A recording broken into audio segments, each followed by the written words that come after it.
আমাদের ইন্ডাস্ট্রি থেকে যে সকল খাদ্যগুলো তৈরি হয়, বিশেষ করে দুধ, ডিম, মাছ, মাংস, এগুলো সবগুলোই নিরাপদ, খুবই ভালোভাবেই উৎপাদিত হয়। ওই নিরাপদ খাদ্যগুলো বাজারে যখন আসে, বাজার থেকে আমরা যখন কিনি এবং ওটা যখন পরিবহন করে নিয়ে আসি, এই বাসায় যখন রাখি, একই বটি বা একই দা দিয়ে মাছ কাটি, মাংস কাটি, সবজি কাটি এবং ওগুলো যখন ফ্রিজে রাখি, ফ্রিজে রাখার ক্ষেত্রে কিন্তু একটা নিয়ম আছে, কোনগুলো উপরে রাখতে হবে, কোনগুলো নিচে রাখতে হবে এবং কত টেম্পারেচারে রাখতে হবে এবং এগুলো রান্না করার পরে কী ধরনের মেটেরিয়াল ওখানে ইউজ করতে হবে, তেল কোনটা কম বেশি, এগুলোর উপরও নির্ভর করে যে খাদ্যের কোয়ালিটি। এরপর আমরা যখন খাই তখনও কিন্তু আমাদের এটা খেয়াল রাখতে হবে যে আমি কখন রান্না করছি, এক রান্না করে বারবার খাইতেছি কিনা, বা একবার রান্না করে এটা 3 দিন পর্যন্ত ফ্রিজে রেখে খাইতেছি কিনা। এই যে জায়গাগুলো, আমার একটা নিরাপদ খাদ্য উৎপাদিত হওয়ার পরেও অসচেতনতার কারণে, অজ্ঞতার কারণে আমি কিন্তু এই নিরাপদ খাদ্যটাকে অনিরাপদ করে ফেলছি। তো এই জায়গাগুলোতে আমরা আসলে সচেতন করতে চাই মানুষকে।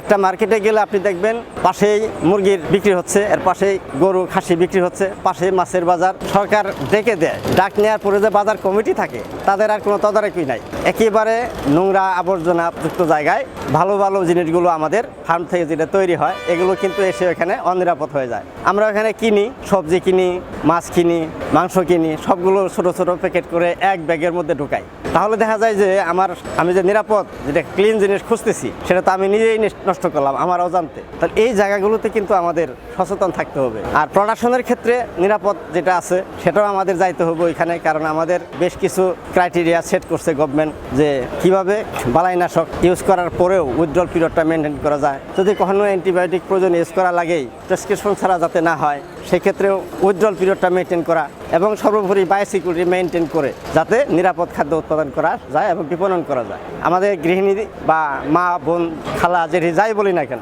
ওনারা কিন্তু চাইলেই বাজারটা কম করাইতে পারেন।